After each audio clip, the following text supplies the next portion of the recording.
정관용의 시사본부 2부 시작합니다. 매주 토요일 2부는 주요 정치 이슈들 거두절미하고 알맹이부터 끝까지 토론하는 끝장토론 각설하고로 꾸며드리고 있죠. 각설하고 출발하겠습니다.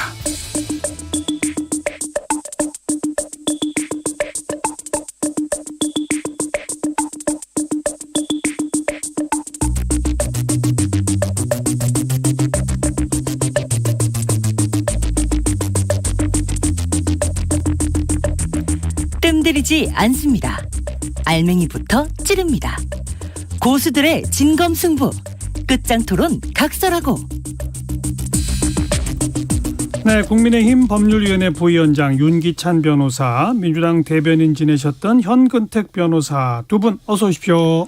네, 안녕하세요. 네, 먼저 전반부 공통질문입니다. 이번 주에 가장 뜬 인물, 가장 진 인물. 먼저 뜬 인물부터 윤기찬 변호사 누굽니까?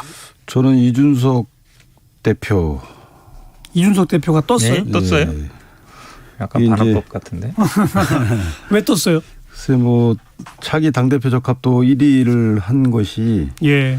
이걸 이제 이준석 대표가 어떻게 해석을 할지는 모르겠습니다. 그런데 어쨌든 그럼에도 불구하고 징계에 대한 본인의 이제 입장을 밝히기 전임에도 불구하고 당대표 차기 적합도에서 1위를 차지했다는 것이 예.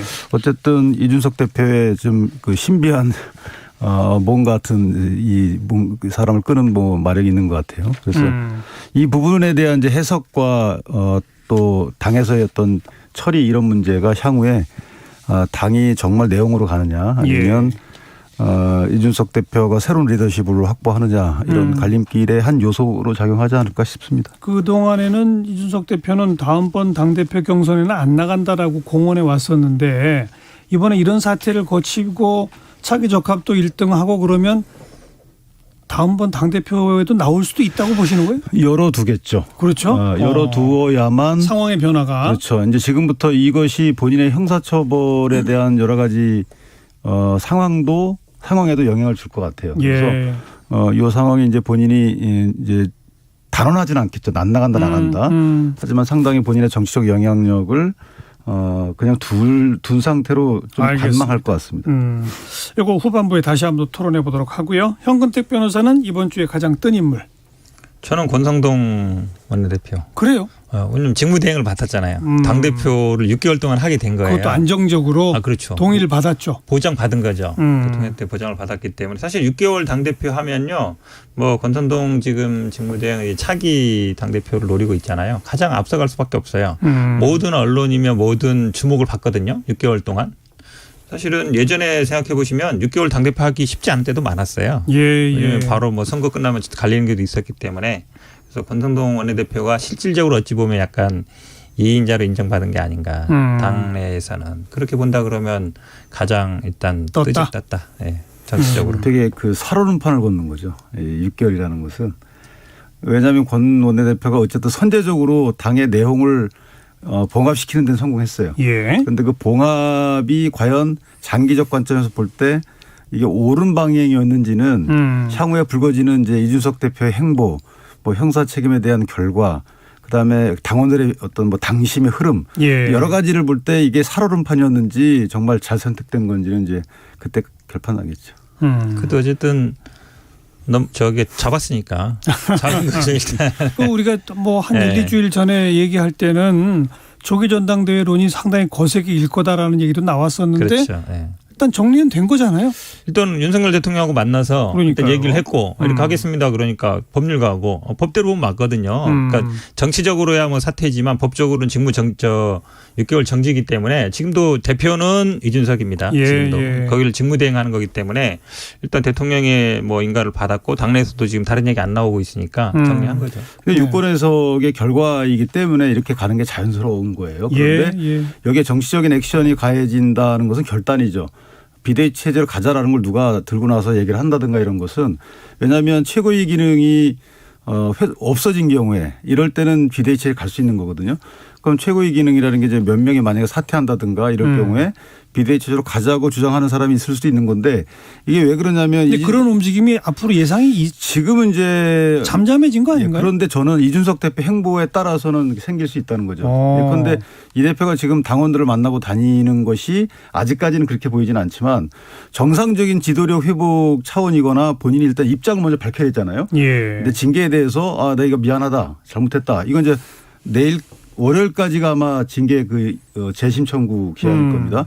그때까지 본인이 만약에 이것을 수용한다 그러면 수용하는 거에 따른 입장을 발표하고 수용하지 않으면 거기에 따른 입장을 발표해서 그거에 따라서 본인 행보가 결정이 되면 이준석 대표가 당대표로서의 차기 돌아왔을 때 스킨십을 확대하고 이렇게 당을 위해서 뭘 하겠구나라는 모습을 안 보여준다. 네. 자기 정치만 한다. 그러면 이제 또 다른 얘기가 나올 수 있는 것이죠. 그래서 이 부분은 정치적인 어떤 결단의 문제가 숨어 있는 거라서 언제 어느 방향으로 튈지는 아직까지는 예단하기 어렵다. 대통령이 뭐 딱 인가했는데 그거를 정리 끝났는데. 네, 정리 끝나는데 누가 계기겠어요. 불가능한 얘기죠. 그리고 저는 이준석 대표 계속 해도 돼요? 뭐 이미 이렇게까지 됐으니까. 나왔으니까 해봅시다. 예전에 이제 방송에서 이런 얘기 했잖아요. A, B가 나오면 안 나오지만 CD가 나오면 나온다. 그 CD에 제가 보기에는 뭐 안철수 대표는 포함된 것 같고 지금 여론조사도 보면은 팽팽하게 나오잖아요. 둘이. 그러면 제가 안철수 대표가 나오면 본인도 나올 거예요. 왜냐하면 일단 현역 의원이 아니기 때문에 차기 당대표에. 차기 당대표에. 임기를 무사히 마쳤으면 못 나올 수 있어요.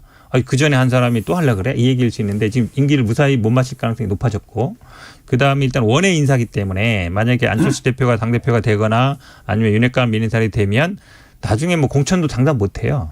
본인 스스로. 정치적인 제기 자체가 불가능할 수 있기 때문에 저는 아마 장제원 뭐 안철수 이런 구도로 간다 그러면 이준석 대표도 나올 가능성이 대단히 높다라고 봐요. 그런데 이 대표가 본인의 정치적인 앞날을 위해서 어떻게 행동하는지는 본인이 결정하는 거죠. 그런데 그런 본인의 행보를 통해서 예측되는 이준석 대표의 향후 행보, 예상되는 행보를 우리가 볼 때 이 대표는 앞으로 이 당을 위해서 일할 사람이 아니구나. 라고 하면 가감이 여러 가지 얘기가 분출되는 거고 그것은 이제 형사에 관련된 절차가 진행될수록 그것이 좁아진다는 거죠. 형사 예를 들면 혐의 있다는 걸로 송치된다든지 기소된다든지 하나에 따라서는 분명히 여러 가지 의견이 분출될 수가 있다. 아무튼 이게 어찌 보면 이제 국민의힘 당원 당규상의 맹점인데요. 그러니까 기소만 되면은 이제 출마 못하게 돼 있거든요. 근데 기소는 사실은 아시겠지만 하려면 해요. 조금 예를 들어서 뭐 유죄 전거도 있고 무죄 주결이 있는데 이거 갖고 기소하겠다. 왜냐하면 그 동안에 보면은 뭐 그런 경우 많았잖아요. 근데 경찰이나 검찰이 그럼 기소 안 하겠느냐. 지금 분위기상 보면은 뭐 이렇게 보면 알잖아요. 경찰도 거의 장악해가고 검찰도 거의 뭐 라인으로 태어났기 때문에 그 리스크를 제가 보기에 아마 이준석 대표도 알고 있을 거예요. 근데 그거는 또 법적 사안이기 때문에 형사처벌을 전제로 한 기소의 가능성이 있으려면 공소시효 문제나 증거나 이게 뚜렷해야 되잖아요. 그렇죠. 그렇게 따지면 그리 쉬워 보이지도 않아요. 그러니까 우리도 계속 공부했지만 증거 인멸 교사 부분은 만들 수도 있는데 이게 2016년도 만약에 상납을 받았다 그러면 포괄일죄로 공소시효가 남아 있을 수도 있어서 그 정도만 갖도 기소를 해요. 그러니까 예를 들어서 이게 정치적인 그러니까 사법적인 문제가 아니라 정치랑 연계되어 있는 거거든요. 예를 들어서 유죄 판결이 뭐 1심이라도 나면 뭐 예를 들어서 출마 못한다 그러면 그거는 이제 사법권 독립돼 있으니까 그럴 수 있는데 지금 경찰이나 검찰이 과연 이거를 그냥 뭐 법대로만 판단하겠느냐 그렇지 않을 것 같고 제가 보기에 이준석 대표가 다 그렇게 예상했잖아요. 월요일날 뭐 최고위 나가든지 아니면 최소한 재심 청구라도 하든지 뭐 가처분 안 하겠지만 할 거라고 봤는데 안 하잖아요. 그럼 수용한 거거든요. 그러니까 요 위험성, 그러니까 기소만 돼도 본인이 정치 생명이 끝나는 거를 알고 있겠고 아마 지금 뭐 이철규 의원이라든지 아니면 검찰에 돌아가는 걸 분위기로 봤을 때 본인을 가만히 놔두지는 않을 것 같다. 이런 아마 제가 보기에 생각을 할 것 같아요. 윤 변호사도 기소까지 갈 거라고 보세요? 지난 정부의 검찰과 경찰은 어땠는지 모르죠. 이번 정부 그렇지 않아요. 이게 이제 상당히 어려운 문제죠. 기소까지 가지 않을 가능성이 좀 크다고 보는데 특히나 성상납 부분은 이게 이제 시효적인 측면에서 보면 2016년까지는 식사 몇 번 한 걸로 이렇게 언급되고 있어서 식사한 거 갖고만 기소할 수는 있어요. 그런데 글쎄 여당 당대표를 식사한 것 갖고 기소할 수 있을지. 아무튼 지난주 지지난주에는 이제 징계 여부 뭐 이런 게 쟁점이었었다면 이제는 차기 당대표에까지 도전 가능성을 열어두고 앞으로의 권력 지형을 봐야 된다. 이렇게 되는 것 같고요. 얘기 나온 김에 권성동, 장제원 두 의원이 점심 먹은 게 왜 그렇게 뉴스가 됩니까? 이게 참 대통령 지지율이 낮아지고 있는 것 중에 하나예요. 왜냐하면 사실은 그 권성동과 장제원 의원은 상호간에 지도 체제에 대해서 생각이 다를 수 있어요.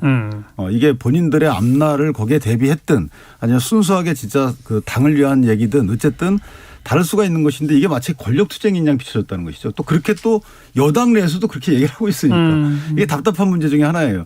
권력 투쟁이라는 것은 1등끼리 싸움인 것이지 2등끼리 싸움이라는 것은 언론에서 이렇게 다뤄주지도 않았거든요. 그래서 이 부분은 사실 우리 여당이 좀 반성해야 될 부분이다. 예. 아니 지도체제에 대해서는 오픈해놓고 얘기하면 돼요. 지금 조기 전당대 갑시다. 아니면 여기서 그냥 관리체제로 갑시다. 뭔가 이렇게 오픈해놓고 얘기하면 되는데 뭔가 왜 그렇게 두려운 것인지. 이준석 대표가 당을 위한 것 같지 않다 그러면 내려오라고 얘기할 수도 있는 거 아니겠어요? 그런데 그런 얘기들을 전부 다 안 하고 있어요. 못하고 있고. 그런 데서 불거진 당내에서 어떻게 보면 되게 심약한 권력 투쟁 양상을 보이는 노선 투쟁이다. 뭐 이 정도로 정리하면 될 것 같아요. 우리 윤 변호사님 세게 말씀하시네.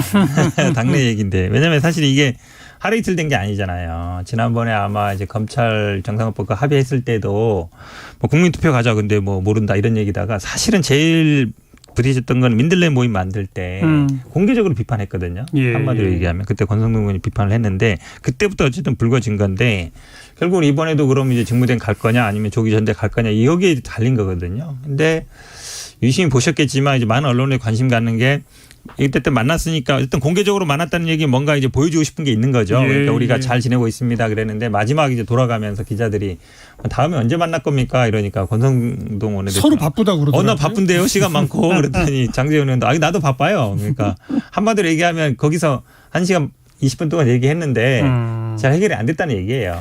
아니, 그것보다는 당연히 보여준 거지. 연출해 한 거지. 그러니까 사실은 만날 때 해결이 있어서 안 된 만난 건 거죠. 아니지. 그러니까 해결이 안 됐는데 이거는 자기 이제 전당대회 열릴 때까지 해결이 예. 안 될 거예요. 우리 이명박 정부 때는 이재호 전 의원이 떠오르고 박근혜 정부 때는 최경환 전 의원이 떠오르는데 지금 이제 누가 그 위상을 차지하느냐 누가 넘버 2냐 이 싸움이죠. 누가 그 위상을 차지하느냐를 둘러싼 권력 투쟁의 양상이 드러나고 있다는 건 우리 윤 변호사도 인정을 하니까 그래서 대통령 지지율 하락의 한 요인이다까지 표현하신 거 아니에요? 아니죠. 권력 투쟁의 단면이 아니에요. 사실은. 근데 그렇게 비추어진다는 것까지 그렇죠. 그러니까요. 그러니까 답답한 거예요. 왜냐하면 제가 아는 바에 따르면 그분들이 지금 권력 갖고 싸울 때가 아니거든요. 그런데 마치 권력 투쟁인 양 2인자 놓고 싸운다 이런 식으로 비춰지니까 대통령 지지율이 떨어지는 것 같고 오죽하면 이 두 분이 나와서 그런 모습을 이렇게 연출했겠어요. 네. 저는 근데 넘버 2는 누가 정하냐면은 넘버 1이 정한 거거든요. 근데 넘버 1이 부를 때 안 왔잖아요. 권은 갖고 장은 안 갔잖아요. 그러면 넘버 2는 권이 된 거예요. 사실 그 자리에 와서. 또 바뀌었네요 그 사이에. 그러니까 사실 싸움이 되는 거예요. 원래 이게 서열이 바뀔 때 항상 싸움이 치열하거든요. 서열이 어느 정도 정리되면 싸울 일이 없어요. 근데 어쨌든 넘버 1이 넘버 2를 어느 정도 인정해 준 셈이 아닌가라고. 일 잘하면 넘버 2가 돼요. 일 잘하면. 그래요. 네. 뭐 권력 있고 그렇습니다. 자, 여기 금주에 뜬 인물 하다가 보니까 국민의힘 얘기를 잔뜩 했습니다. 금주에 진인물로 넘어가겠습니다. 윤기찬 변호사 누굽니까? 저는 김재현 옵티머스 그 사장이죠. 예. 징역 40년을 선고받았는데 이 40년이라는 게 이거 확정이죠. 확정입니다. 대법원. 예. 40년이라는 게 굉장히 높은 형량이고 흉악범 이외에는 사실은 민간인에서는 거의 안 나오는 형량이거든요. 이 말은 뭐냐면 이 정도로 옵티머스가 이 국민들을 속여서 채권을 팔았다는 건데요. 펀드를 팔았다는 것인데 여기에 여러 가지 연결됐던 나머지 뭐 관이 연결되거나 또는 기존에 그 전관들이 연결되거나 이런 것들은 지금 전혀 수사가 안 돼 있단 말이죠. 이 민간인이 어떻게 이렇게 그 속여서 팔 수 있는 여러 가지 구조를 만들었는지 여기는 분명히 관이나 기타 유력자들이 도와줬을 텐데 여기에 대해서는 수사가 지금 안 되고 있어요. 그래서 이 부분을 한번 좀 규명해 봐야 될 필요가 있다. 예. 너무 우리 언론이 이 옵티머스에 대해서는 조금 열기가 식어서 제가 한번 환기 차원에서 말씀드려봤습니다. 현근택 변호사 금주의 진인물. 저는 누구 할까 고민하다가요. 사실은 장제원 의원이 제일 진 것 같긴 한데 뭐 같은 얘기인 것 같고 저는 아마 뭐 윤석열 대통령 안 꼽을 수 없을 것 같아요. 왜냐하면 지지율 때문에. 네, 지지율이 사실은 이번 주에 쭉 보면은 아시겠지만 30대 초중반 그리고 부정평가는 50대 중후반 60대까지 가는 것도 있고 그래서 이제 지지율이 이렇게 쫙 빠지고 있거든요. 한 2달 만에. 그러니까 아시겠지만 뭐 우리나라 대통령이 기본적으로 임기 초에 오르고 그다음에 쭉 떨어지는 건 맞는데 보통 언제 그게 뭐 40% 정도 오느냐 했는데 보통은 한 뭐 2년, 3년 이렇게 걸렸는데 지금 2달 만에 이렇게 됐거든요. 근데 사실 이걸 회복할 기미가 보이느냐? 별로 안 보여요. 지금 국민들이 제일 어려운 거는 물가 오르죠, 이자율 오르죠, 뭐 집값 떨어지죠, 환율 오르죠. 다 이제 경제 문제에 집중돼 있고 이런데 지금 최고로 국정의 우선순위를 담고 있는 게 서해 공무원 비사 사건, 그다음에 북송 사건 이거 집중하고 있거든요. 예. 뭐 대통령실 나서죠, 국정원 나서죠, 검찰 나서죠, 해경 뭐 그다음에 뭐 통일부, 외교부, 뭐 국방부 다 나서 있어요. 온 부처가 지금 여기 매달리고 있거든요. 근데 이게 과연 그러면 국민들한테 어떤 신호를 주겠느냐? 우리들의 삶에는 별로 관심이 없는 것 같다. 그리고 이 부정평가도 보면 1번은 인사 문제예요. 대통령실에 지금 뭐 사적 채용 얘기가 쭉 나오지 않습니까? 두 번째는 보면은 능력 자질 얘기하고 있거든요. 예. 세 번째는 민생 경제 얘기하고 있고 그러면 이런 어려운 민생 경제 문제를 해결할 능력이 있느냐? 별로 없어 보인다는 거예요. 그다음에 막 무슨 기자회견 할 때도 막 삿대질도 하고 국민들한테 이렇게 막 어찌 보면 대드는 거 아니야 이런 생각 드는데 결국은 그렇게 판단하는 것 같아요. 국민들이 지지율 떨어지는 걸 보면 할 줄 아는 게 그런 것밖에 없다. 뒷조사하고 뭐 전 정부 조사하고 수사하고 뭐 언론에 막 이제 뭐 출입 금지 뭐 구속영장 청구 그다음에 소환 조사 막 예전에 계속 그런 거 검찰이 잘하거든요. 풀리고. 예. 근데 할 줄 아는 게 그런 것밖에 없으니까 거기에 집중하는 거 아니냐. 먹고 살기 힘든데 이 판단이 제가 보기에 지지율 하락의 1번이라 보는데 그거를 고칠 생각을 별로 없는 것 같아요. 자, 요 얘기 이게 본격적으로 합시다. 이게 일단 지지율 하락의 우선 원인부터 윤 변호사 어떻게 보세요? 일단 우리가 정부에 대한 평가를 할 때 다양한 평가 있죠. 그런데 예를 들어서 전 정부 같은 경우에는 주장창 적폐청산했어요. 그 각 부처마다 적폐청산 TF까지 놓고 그렇다고 해서 다른 정책 안 했다고 비판했나요?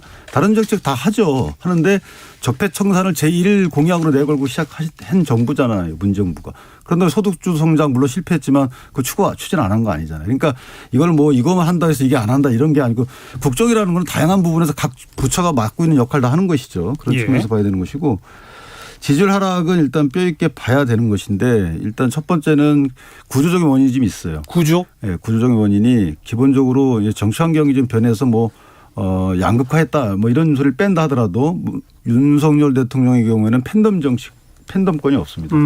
그래서 본인이 예를 들면 자기 지지층만 보고 정책을 펼친다 그러면 일부 지지율은 갖고 갈 수 있겠죠. 문재인 정부처럼. 그런데 그렇게 하지 않고 팬덤층이었기 때문에 어쨌든 고정 지지층이 없다는 부분 하나 있고 예. 원래 정당 출신 정신이 아니기 때문에 사실은 또 국민의힘 여당의 소프트도 그렇게 강하게 받지 못해요. 제가 가만히 이렇게 모니터해 보면 사실 여당에서 민주당만큼 강한 옹호세를 펼치거나 홍보를 해 주는 게 없어요 사실. 오히려 여당은 지금 내부에서 지리멸렬하고 있는 상황이기 때문에 네. 이런 여당의 지지를 못 받고 있다는 점 하나 있는 것이고 또 하나는 이제 물가라는 거 이 약재가 옛날 부동산 문제의 약재에는 부동산 문제가 불거지게 되면 이익 보는 층이 반드시 있어요. 그런 문제에도 불구하고 악재도 불구하고 이익 보는 층이 있고 손해 보는 층이 있는데 물가든 그렇지 않아요. 전부 다 손해 봅니다. 이득이 없다. 이득이 없어요. 따라서 전 국민이 심지어는 보수층까지도 이거 문제가 있다라고 그렇게 지지율로 호소할 수밖에 없는 상황인 것이고 마지막 꼽자면 이제 윤 대통령의 낯선 스타일이에요. 이게 뭐냐면 이전에 점잖고 뭐 좀 신비주의적인 이런 대통령상에 익숙했던 국민들 입장에서 보면 매일 아침에 TV 나와서 말씀하신 대로 삿대질 하시고 좀 익숙하지 않은 태도로 다가오는 대통령이 낯설단 말이죠. 그래서 이게 익숙해질 때까지 오히려 시간이 좀 필요하지 않은가 싶고 다만 이런 분석에도 불구하고 인사 문제에 대한 그 여러분이 꼽는 이 부분은 이제 꽤 상당히 고민을 해봐야 될 부분이 있어요. 이게 지금 전 정부 얘기 자꾸 또 하시는데요.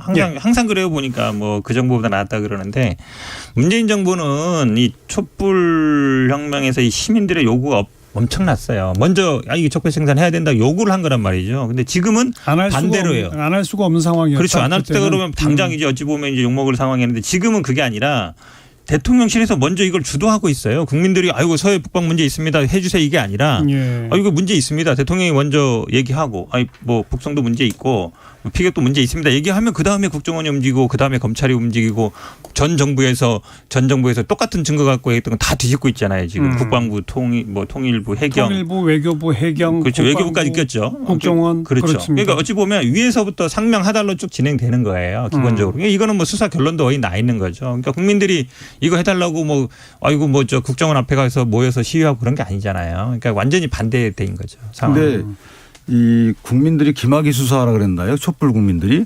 김학의 대통령이 수사하라 그랬잖아요. 그리고 촛불 국민들이 원하는 거는 국정농단에 대한 시정이고 이 하야 이런 거였지. 그다음 과거사 정리 다 해달라고 촛불 시민이 그랬나요? 그거 아니잖아요. 그러니까 오랫동안 적폐청산을 원래 공약으로 내세우시고 당선되신 분이잖아요. 예. 그리고 서해 공무원의 경우에 유족이 있단 말이에요. 유족이 그렇게 간청하고 문 대통령께서 이거 내가 직접 챙긴다라고 약속했던 부분이에요. 뭐가 틀린지 모르겠고요. 그런데 김학의 얘기 자꾸 하시는데. 자 잠깐만요. 네. 그 문정부 때 있었던 이런 두 분의 평가 말씀 들었으니까 그 정도 하고 금주에 제일 지금 불거지고 있는 건 어민 북송 건이거든요. 이거를 지금 현근택 변호사 얘기한 것처럼 통일부가 나서서 사진을 공개하고 외교부, 국방부 이런 데서 이전 정부에 했던 발표를 정식으로 뒤집는 그런 발표들을 내놓고 뭐 이런 부분들 우선 윤 변호사 어떻게 생각하세요 이거는? 저는 뭐 흉악범인지 아닌지에 대한 다툼 필요 없다고 보고 저도 아마 범죄를 저질렀을 가능성이 큰 걸로 보여져요. 예. 그 16명 예, 그 부분은 뭐 자백도 있다고 하니까 그걸 자백을 의도적으로 안 믿을 이유는 없는 것 같고 다만 이제 강제 북송 이 강제로 북송할 수 있는 법적 근거가 없다는 거죠. 이것은 뭐 가치 판단의 문제가 아니고 저는 법치행정 차원에서 강제로 북송할 만한 법적 근거가 없는데 어떻게 누가 어떤 경우 결정해서 했냐. 이 부분은 분명히 규명을 해야 되는 것이죠. 왜냐하면 이건 위법행정이기 때문에. 따라서 이게 무슨 흉악범이 국내에서 안전을 저해하고 이런 문제들은 그건 다른 문제들이죠. 그건 다 해결해야 될 문제들이지만 예. 어쨌든 넘어온 사람들을 강제로 만약에 본인이 귀순 의사가 있다는 게 확인이 됐다면 강제로 그에 불구하고 강제 북송할 법적 근거가 뭐였는지 이게 이제 문제가 되는 거예요. 저는 딱 이 문제 하나라고 보고 그거를 해소하기 위해서 기순의 진정성이라는 단어를 끌고 나왔다는 것도 맞아요. 상당히 저는 문제가 있다고 봅니다. 아니, 관심법을 하는 것도 아니고 예전 같으면 기순 의향서를 썼으면 그만인데 이걸 왜 기순의 진정성이라는 문제를 붙잡아서 그걸 애써 없는 것처럼 하고 예. 강제 북송했는지 예. 그럼 이게 목적이 뭔지 도대체 행정을 그냥 한 건지 아니면 특정 목적을 위해서 이렇게 무리하게 위법 행정을 한 것인지 그럼 그다음에 이제 규명이 돼야 되는 강제 거죠. 북송 그 자체가 위법이다라는 주장 현 변호사 어떻게 보세요? 이게요. 그전에도 보면은 어쨌든 우리나라 법상으로는 지금 우리 헌법상으로 북한도 대한민국 영토고 북한 주민도 대한민국 국민이에요. 국민이죠. 국민이기 때문에 강제든 어쨌든 북송 자체 근거가 다 없어요. 근데 지금 말씀하신 것처럼 이분들뿐만 아니라 지금 10년간 북송된 사람이 197명이라는 거 아닙니까? 47년에 걸쳐서 이것도 법적 근거 없어요. 법의 공백 상태인 거거든요. 그러니까 이거는 근데 아니 표류해서 내려온 사람이 돌아가고 싶다 해서 보내는 것도 법적 근거가 없는 거예요? 대한민국 국민이잖아요. 대한민국 국민이기 그래요? 때문에 사실은 근거 없습니다. 근데 그것도. 근데 지금 이제 말씀처럼 사실은 이제 법의 공백 상태에 있는 거예요. 남북 간의 관계는. 그렇기 때문에 국제법적으로 뭐 범죄인 인도라든지 아니면 뭐 이런 걸로 해결 못하는 문제거든요. 그러니까 사실은 대한민국 국민이거든요. 그 사람들도. 근데 북한은 사실상 어찌 보면 대한민국 영토지만 북한 정권이 점령하고 있는 제거거든요. 근데 거기는 사실 그냥 이분들은 확인 절차도 없이 그냥 원래 대한민국 국민이 맞아요. 근데 들어오면 조사를 하죠. 이 사람이 정말 기술이 있는지 없는지. 근데 지금 말씀하신 것처럼 그 당시에 이해운 정보원장도 그랬잖아요. 이런 사람들을 처벌 안 받고 국민 속에 섞인다는 건 끔찍하다 말도 안 된다. 그러면서 뭐라 그랬냐면 시체도 없고 증거 흉기 같은 게 없으니까 다 이미 이 10천년 다 북한에서 벌어진 일이고. 예. 근데 이분들이 예를 들어서 서로 아마 조사 과정에서는 자백을 했다 그럽니다. 그러면 서로 이제 증거가 될 수는 있을지 모르겠는데 그것만으로 그럼 처벌할 수 있겠느냐 쉽지 않아요. 그런데 더군다나 법정에 나와서 나 아닙니다 라고 얘기하면 우리가 살인사건에 시체도 없고 흉기도 없고 그러면 사실은 둘 다 부인하고 만약에 그러면 사실 처벌 거의 못해요. 따로 그런 딜레마. 따로 분리 신문을 했는데 똑같은 진술을 했다가 유일한 증거가 그렇죠. 되는 유일한 거죠. 증거인데 그것도 예를 들어서 법정에 가서 번복하면 방법이 없어요. 그러니까 우리나라 어찌 보면 이제 사법 체계에서는 처벌이 안 되거든요. 그러니까 그 당시에 이혜원 의원도 그때 그런 얘기를 한 거예요. 이런 분이 우리나라에서 처벌 못 받게 되는데 그런 분들이 그러면 그냥 국민수에 섞여도 되느냐라고 얘기하면서 복수한 게 맞다라 그랬고 김무성 의원도 그랬잖아요. 아, 이런 분들은 보낸 거 잘 보냈다고 생각한다. 그런데 이제 와서 다 그때 얘기했던 사람들은 다 침묵을 지키고 그때 발표했던 행정부서들은 다 잘못했다고 얘기하고 그거 달라진 건 하나도 없어요. 근데 왜 달라진 거냐면 예. 거짓말을 했잖아요. 통일부나 이런 사람들이 와서 자백 그러니까 기순 의사가 없다고 이렇게 얘기했단 말이에요. 기순 의사가 없는 줄 알았죠. 근데 알고 보니까 기순 의향서 쓰고 또 가는 사진을 보니까 몸으로 기순 의사를 있다는 게 표현이 됐단 말이죠. 그러면 기순 의사가 왜 없었다고 얘기를 했냐 이 말입니다. 그게 왜 진정성이 없다고 판단했는지 그걸 문제 삼는 거예요. 국민이 볼 때는 기순 의사가 팩트 체크 보도를 보면 기순 의사는 있다라고 통일부 얘기했어요. 기순 의사 네. 및 그 자필 기순 의향서 작성 부분은 인정한 걸로 최근에. 아니 근데 진정성이 없다 그랬잖아요. 아, 그러니까 국민들이 볼 때는 관계 당국이 진정성이 없다고 판단하면 뭔가 근거 있겠지라고 하면서 그걸 믿는단 말이죠. 그러니까 어찌 보면 기순 의사가 없는 거죠. 그때 그 보도를 보면. 그런데 지금 와서 보니까 기순 의사가 있는 게 나온 거 아니겠어요? 아니, 그러니까 서류를 작성했으나 진정성이 없다. 이거 아니었어요? 그러니까 서류를 작성했으나 진정성이 없다라는 것을 전체 말하면 기순 의사가 없다는 거잖아요. 정부 말은. 실제 기순 의사가 없다. 예. 이 표현을 보고 우리가 그렇게 판단했던 것인데 알고 보니까 실제 기순 의사가 있었던 걸로 보이는 거죠. 그런데도 불구하고 왜 보냈느냐라는 문제가 하나 있는 것이고 또 하나는 아까 말씀하신 대로 우리 국민이 만약에 강제 북송이 아니고 그냥 북송의 경우에는 있어요. 이게 출입국관리법에 보면 국민은 아무 때나 출국할 수 있어요. 국가 밖으로 나갈 수 있는 겁니다. 들어올 때 문제 있는 것이고 나가는 것도 출국을 금지하는 처분이 없으면 나갈 수 있는 거예요. 본인이 원해서 가겠다고 그렇죠. 하면. 거기에 대한 이제 행정 절차가 뭐 입국 수속, 출국 수속과 이 관계 당국의 이런 거 다른 것뿐이지. 예. 또 하나는 자백 2명의 자백이 있기 때문에 그 상대방의 자백은 나야 자백에 대해서 보강 증거가 돼요. 그래서 이건 뭐 유죄가 나와요 이런 경우에는. 이게 이제 그 공범의 그런 건데 딜레마인데 따라서 이건 분명히 형사처벌적으로 가능한 부분이었기 때문에. 유 변호사 생각은 한국 법정에 세워서 처벌하는 게 옳았다. 그렇죠. 저는 개인적으로 일단 기순 의사가 있는 게 맞았다면 그러면은 강제 북송은 이건 위법이다. 따라서 아무리 흉악범이고 마음속에서는 이 사람을 한국에 품는 게 싫다 하더라도 예. 위정자들은 행정하는 사람들은 그러지 말았어야 된다. 이런 생각합니다. 출입국 말씀하시는데요. 출입국 관리법은 외국과의 관계예요.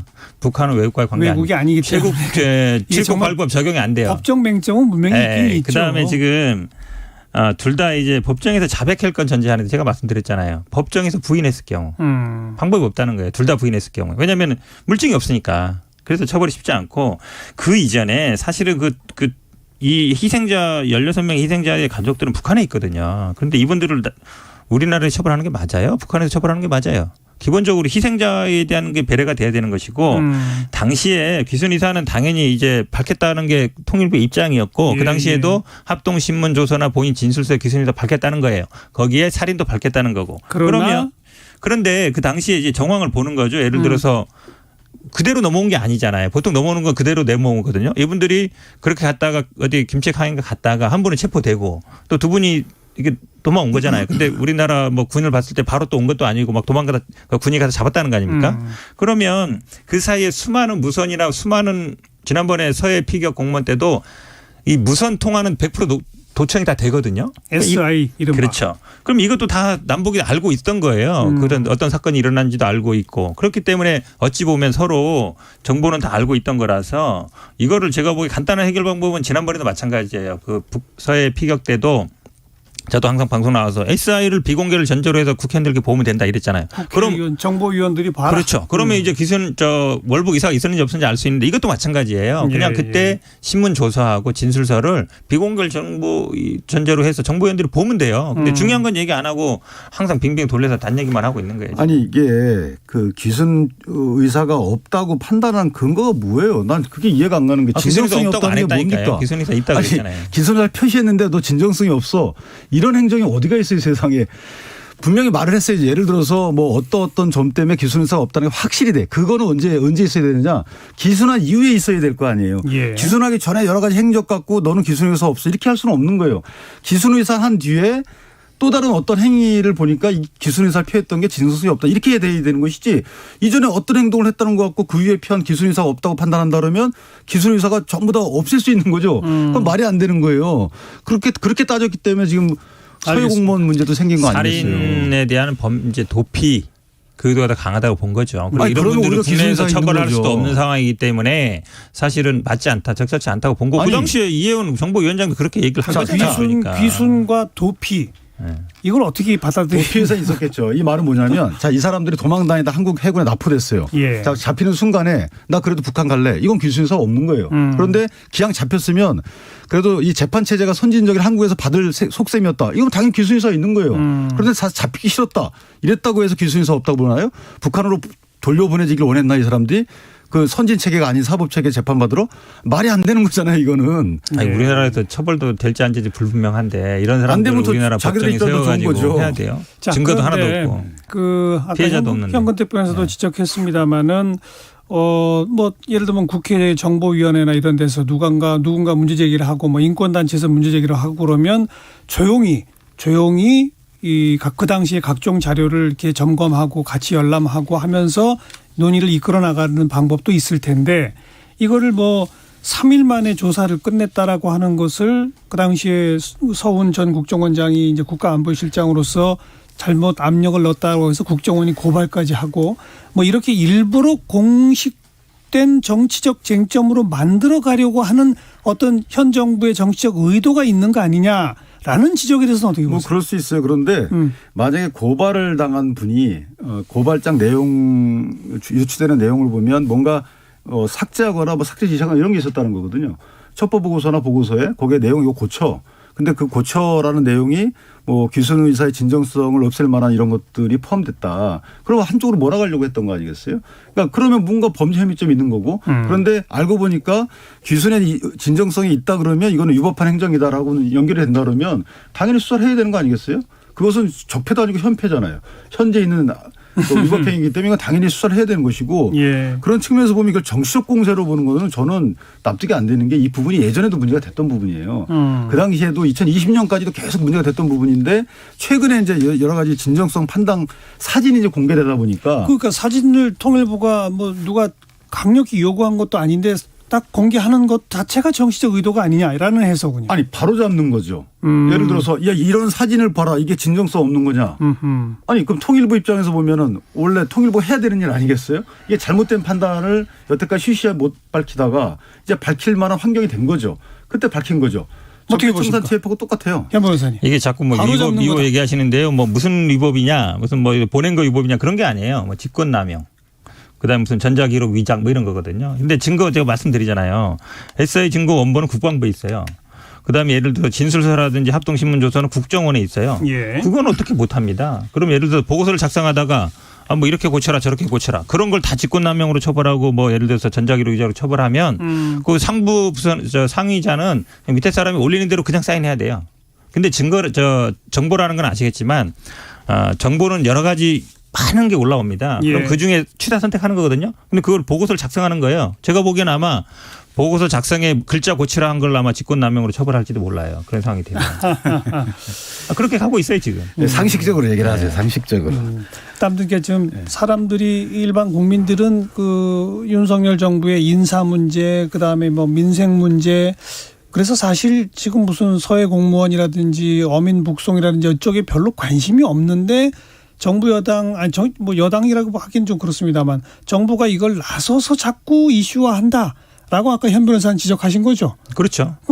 그렇게 나서서 이슈화하려면 뭔가 정치적 이득이 있어야 되잖아요. 그렇죠. 그런데 이득이 없는데도 이렇게 하는 이유는 제가 말씀드렸잖아요. 할 줄 아는 게 그거밖에 없고. 그거밖에 없고 그다음에 보수층에서 지금 계속 보면은 뭐 보수 유튜버 뭐 최영 문제 나오는데 보수 정당에서 항상 보수 정당이나 보수 정권에서 어떤 문제를 위기를 돌파하거나 이럴 때 북한 문제를 항상 이용했어요. 예전에도 보면 우리 뭐 NLL이라든지 뭐 북한 송금 문제라든지 별로 안 안 먹히죠. 갈수록 안 먹히는데 이제 안 해야 되는 거 아니에요? 그러니까 근데 이제 전 정부를 어쨌든 약간 타격을 해야 되고 그중에 문재인 정부의 가장 큰 성과라는 게 남북 문제였고 그러다 보니까 지금도 보면 뭐 그때 뭐 평창 올림픽 때 왔던 사람들 뭐 어떻게 숙박비를 어떻게 썼느니 돈 어떻게 썼느니 이런 얘기가 나오잖아요. 그러니까 흠집을 내려는 거거든요. 남북 관계 이게 가장 큰 성과인데 이거에 흠집을 내는 방법을 예. 이제 이 방법을 하고 있는데 근데 이거에 대해서 사실은 지금 젊은 세대들이나 이런 분들은 나이 드신 분들이야 뭐 북한에 대한 어떤 트라우마 이게 있지만 별로 관심이 없어요. 사실은. 그리고 이거 한다 해서 지금 어려운 뭐 경제 여건이라든지 국내 본인들의 삶이 뭐 달라지지도 않아요. 근데 저는 이게 왜 하는지 잘 모르겠어요. 이게 조건적으로 판단하면 안 되는 거고요. 예컨대 이게 정권적으로 또 지지율 차원이 아니다. 그런 차원이 아니다? 아니죠. 그렇게 해서 서해 공무원을 또 그런 식으로 하면 그건 또 한 번 2차 가해가 예. 되는 거죠. 예. 서해 공무원들은 분명한 유족이 있는 것이고 이 부분도 마찬가지예요. 이게 흉악범이지만 어쨌든 국민이 세금 내 가지고 위정 정부를 맡겼는데 거기서 위협한 행동을 한다. 그런 문제가 있는 거죠. 알겠습니다. 자, 윤기찬 변호사와 현근택 변호사 두 분과 함께하고 있는 끝장 토론 각서라고 듣고 계시고요. 잠깐 교통정보 전해드리고 후반부 토론 이어갑니다. 오수미 씨. 네, 이 시각 교통정보입니다. 지금 내륙 지역 곳에 따라 소나기가 내리고 있습니다. 빗길 구간 지나실 때 사고 나지 않도록 조심하시기 바랍니다. 먼저 중부 고속도로 하남 방향인데요. 중부 1터널 부근에서 승용차 관련한 사고가 일어났고요. 여파로 정체입니다. 여기 사고 지점 비도 내린 터라서 각별히 더 주의를 기울여 주시기 바랍니다. 서해안 고속도로 서울 방면으로는 팔곡터널 1, 2차로에서 승용차 사고가 났고요. 이 영향으로 매송나들목부터 팔곡 분기점까지 3km 막히고 있습니다. 반대 목포 쪽으로 가는 길로는 서평택에서 서해대교까지만 차들이 많아 밀립니다. 대전 통영간 고속도로는 금산 부근에서 발생한 사고 때문에 양방향에서 모두 지장을 받아 밀리고 있습니다. 또 통영 방향으로는 동고성에서 승용차